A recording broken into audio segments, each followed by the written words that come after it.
எங்களுடைய விரோதிகள் யார்? எங்களுடைய விரோதிகளை உசுப்பி விட்டு வேடிக்கை பார்ப்பவர்கள் யார் என்பதை சரியாக இனம் கண்டுகொள்ளாத வரையில் எங்களுக்கு மார்க்கத்தை சரியாக தர நினைக்கின்ற ஆட்சியாளர்களிடத்தில் சில தவறுகள், தப்புகள், பிழைகள் இருக்கலாம். ஆனால் அவர்கள் மார்க்கத்தின் காவலர்கள். இன்னைக்கு குர்ஆன் சுன்னாவோடு நானும் நீங்களும் வாழ்ந்து கொண்டிருக்கிறோம் என்றால் அந்த ஆட்சியாளர்கள் இன்று வரைக்கும் குர்ஆனை பாதுகாத்து தந்து கொண்டிருக்கிறார்கள். ஆனால் நாங்கள் நெருப்பு வணங்கிகள் என்று யாரை சொல்கிறோமோ அவர்கள் இன்று வரைக்கும் எங்களுடைய குர்ஆனிலே பிழை கண்டு கொண்டிருக்கிறார்கள். குர்ஆனை அழிக்க திட்டம் போட்டுக் கொண்டிருக்கிறார்கள்.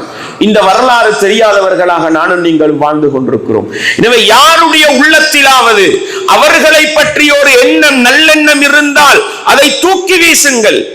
அன்பார்ந்தவர்களே, இன்றைக்கு முஸ்லிம்கள் நாங்கள் அதிகம் வாழுகிற நாடு, எங்களுக்கு குர்ஆனையும் சுன்னாவையும் தூய்மையாக பாதுகாத்து தருகிற நாடுகளை எல்லாம் பதம் பார்க்க வேண்டும் என்று துடித்துக் கொண்டிருப்பவர்களுக்கு எதிராக அல்லாஹ்விடத்தில் பொறுப்பு சாட்ட வேண்டிய கட்டாயம் இருக்கிறது என்பதை நானும் நீங்களும் ஒருபோதும் மறந்துவிடக் கூடாது. எனவே அன்பார்ந்தவர்களே, இது போன்ற சோதனைகள் நிறைந்த காலத்தில் பேண வேண்டிய முக்கியமான அடிப்படை உள்ளத்தில் அல்லாஹ்வின் மீது ஆழமான நம்பிக்கையை வைக்க வேண்டும்.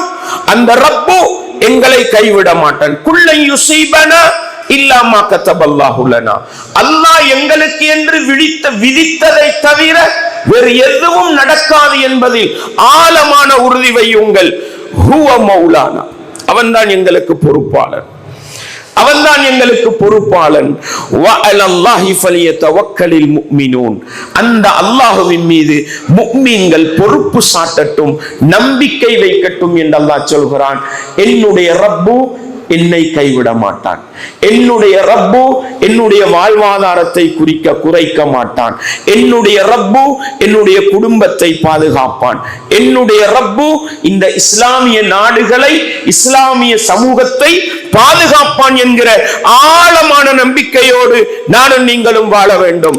அன்பார்ந்தவர்களே, இந்த உலகத்தில் எது நடந்தாலும் அல்லாஹ்வுடைய நாட்டத்தில் தான் நடக்கிறது என்ற ஆழமான நம்பிக்கை யாருடைய உள்ளத்தில் இருக்குமோ அவன் மேலால் குண்டுகள் பறந்தாலும் நிம்மதியாக வாழ்வான். ஏன் தெரியுமா? அல்லாஹ் நாடினாத்தான் விழும். அல்லாஹ் நாடினாதான் எனக்கு அழிவு வரும். அல்லாஹ் நாடினாதான் எனக்கு சோதனை வரும். அல்லாஹ்வுடைய நம்பிக்கை உள்ளத்தில் ஆழமாக இருந்தால் உள்ளம் நிம்மதியடையும், நிம்மதியாக தூக்கம் போகும். சில நேரம் சத்தங்களுக்கு தூக்கம் போகாமல் இருக்கலாம். ஆனால் படைத்தவன் ரப்பு எனக்கும் உங்களுக்கும் கேட்கின்ற சத்தங்களை எல்லாம் தாண்டி, வெடிகுண்டுகளுடைய ஓசைகளை எல்லாம் தாண்டி தூங்கக்கூடிய நேரத்தில் நிம்மதியாக தூக்கம் போக வைக்கிறான் என்றால் அந்த ரப்பு எனக்கும் உங்களுக்கும் செய்கிற மிகப்பெரிய அருள் சகோதரர்களே, மிகப்பெரிய அருள் சகோதரர்களே.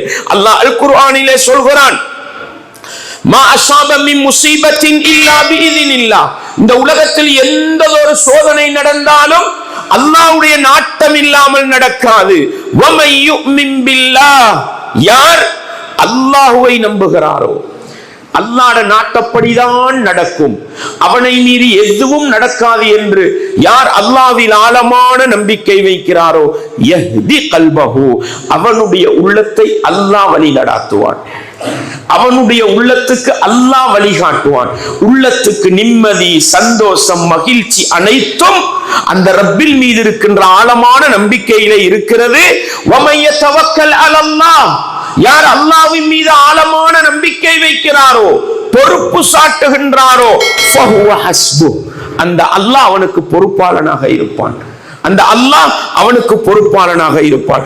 இன்னல்லாஹ பாலிகு அம்ரி கத் ஜஅலல்லாஹு லிகுல்லி ஷைஇன் கத்ரா. அல்லாஹ் இந்த உலகத்தில் ஒவ்வொன்றுக்கும் ஒவ்வொரு நியதியை வைத்திருக்கிறான், ஒவ்வொரு அளவை வைத்திருக்கிறான். அல்லாஹ் முடிவெடுத்ததை அவன் செய்தே தீருவான். எனவே கியாமத்துக்கு முன்னால இப்படி நடக்க வேண்டும் என்று அல்லாஹ் முடிவெடுத்ததை அல்லாஹ்வுடைய தூதர் சொல்லி தந்தார்களா? அணுவளவும் மாறாது, அணுவளவும் மாறாது. இந்த மாதிரி சோதனை நேரத்துல முன்னறிவிப்புகள் சம்பந்தமா நிறைய வாசிங்க, படிங்க. அப்ப விளங்கும் இந்த அரபுலகத்துல என்னென்னவெல்லாம் நடக்கும் என்று, முஸ்லிம்களுக்கு என்னென்ன சோதனைகள் எல்லாம் வரும் என்று. யாரு சோதனைக்கு காரணமாக இருப்பார்கள்? விரோதிகளை விடவும் சூழ்ச்சியாளர்கள், எங்களை போன்று இருந்து கொண்டு எங்களை கருவறுக்க நினைப்பவர்கள் என்கிற செய்திகளை படித்தால் நிச்சயமாக அல்லாஹ்வின் மீது இஸ்லாத்தின் மீது உறுதியை வைத்துக் கொண்டு இன்னும் நம்பிக்கையோடு வாழலாம் என்பதை நானும் நீங்களும் மறந்துவிடக் கூடாது.